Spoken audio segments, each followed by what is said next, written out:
Narito tayo ngayon upang matunghayan ang nagiinit, nagbabaga at talaga namang usap-usapan at nagtitrending na latest issue ni Ate Erika. Sa pagpapatuloy ay narito muli si Kalingap Val Santos Matubang upang pag-usapan ang issue sa pagitan ni Ate Erika at ng kanyang pamilya, lalong-lalo na sa kanyang lolo na si Lolo Miguel. Dito nga ay pinamukha din ni Kalingap Val na talagang ginapang daw at siniraan ni Ate Erika at ni Sheila May ang buong kalingap sa ibang tao, lalong-lalo na sa mga manonood.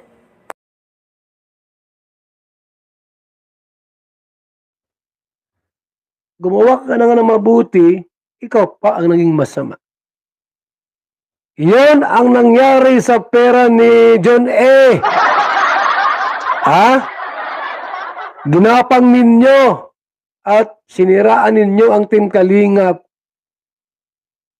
Yung matanda po ay natangay na dala. Yun pala, yung bahay ninyong pinagawa, wala pang kalahating milyon.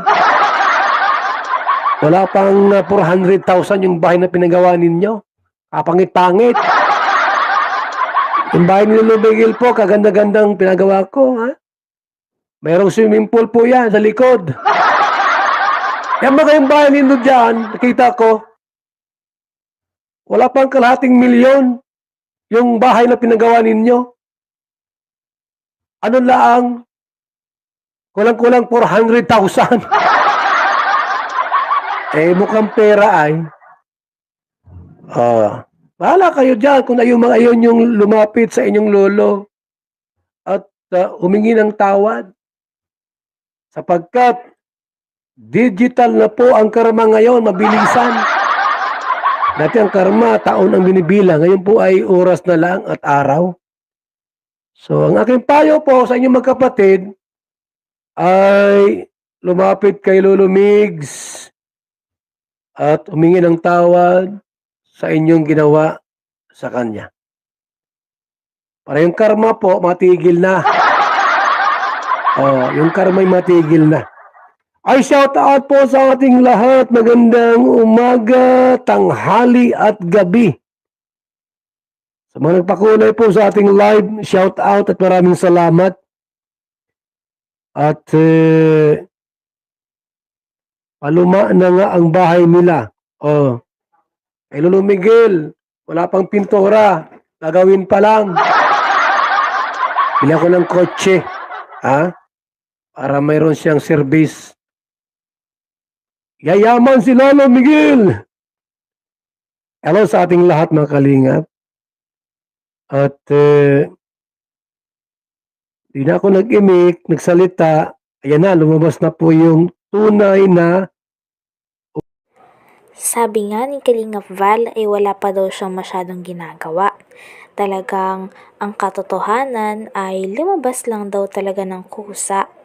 Talagang hindi nga daw siya naglalabas ng mga impormasyon noon. Ngunit talagang sila Ate Erika na mismo ang naglaglag sa kanilang sarili at nagsira ng kanilang image sa mga manonood. Hello sa ating lahat mga kalingap. At di na ako nag-imik, nagsalita. Ayan na, lumabas na po yung tunay na ugali nila. Ibig sabihin po, totoo tayo. Yung kinampihan natin na si Lolo Migs ay totoo. At hindi nagbubulaan. Ang kinampihan ng e-lovers ni Tunyakaw Torres ay hindi totoo. Ayan, nag-away-away na sila. Kaya ang payo ko po sa team ng e-lovers, baguhin nyo ang pangalan. Huwag ng e-lovers. M lovers na. Miguel lovers. Yan ha. At para po magkasama-sama tayo. Magkakampi na tayo. Sige nga, magtanong kayo, Kuya Bal. Gusto kong tumulong kay lulumig sa kanyang bahay. O sige, magkano? 50,000, 100,000? Sige. Welcome mga lovers to support na mag-sponsor po sa bahay ni Lolo Miguel para kayo po ay mapatawad ng matanda. Ang naman yung sinabi sa matanda noon kayo po ay magkasama-sama pa kayo? Ha? Ang dami yung sinabi na hindi maganda kay Lolo Miguel. Siniraan nyo si Lolo Miguel. Ngayon, yung matanda po ay nagparadasalik para panalangin. Manggagamot ba kayo ni? O, di ba?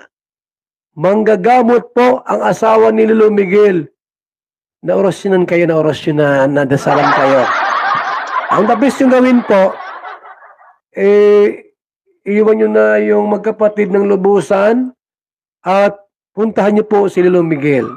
Lolo Migs, pasensya na po sa mga sinasabi ko dati. Napatunayan ko na ikaw pala ang totoo, hindi yung magkapatid. Ganon. At magsimulang tumulong kay Lolo Miguel at sa kanya. Nabanggit pa nga dito ni Kalingap Val ang history ng pagkupkop ni Lolo Miguel sa kanyang mga apo na si Ate Sheila May at si Ate Erica. Talagang binibigyan niya pa nga daw ito ng mga kwarto at kahit kapos na rin sila sa buhay ay hindi niya pinabayaan ang kanyang mga apo. Talagang hatid sundo at pinag-aral, binihisan at inalagaan daw ito ng todo ni Lolo Miguel at ng asawa ni Lolo Miguel. Puntahan niyo po si Lolo Miguel. Lolo Migs, pasensya na po sa mga sinasabi ko dati. Napatunayan ko na ikaw pala ang totoo, hindi yung magkapatid. Ganon. At magsimulang tumulong kay Lolo Miguel at sa kanyang mga pamangkin. Ayan po, yung mga pamangkin ni Lolo Miguel, doon nakatira. Mga ano yan, mga pinsan ni Erica at Mian. Dahil kinukup nila. Yung dalawang pamangking dalagita, kinukup nila mga kalinga ni Lolo Miguel. Okay, yung bahay po nila ngayon, 2 kwarto. 2 kwarto doon sa pamangkin niyang inampon. Di ba? Ganun siya tumingin sa kanyang mga apo at mga pamangkin. Si Lolo Miguel. Apo na pala niya ito. Itong dalawang nasa kanya. Kinupkup niya po. Tulad nila May at Erica. Kinupkup niya. Sapagkat si Lolo Miguel po ay mayroong mabuting puso at mapagmahal sa kanyang mga apo at kamag-anak. Anong ginawa ninyo? Wala kayong ginawang mabuting bagay sa kanya. Ituloy, kinarma kayo. Ang payo ko sa inyo ay lumapit kay Lolo Miguel at humingi ng sorry. Yun lang. Humingi ng tawad. Para yung karma po, digital karma ay matigil po sa inyo. Maraming salamat po sa ating lahat mga kalingap. Ako muna po ay pangsamantalang magpapaalam sa ating pong live ngayong gabi. Dahil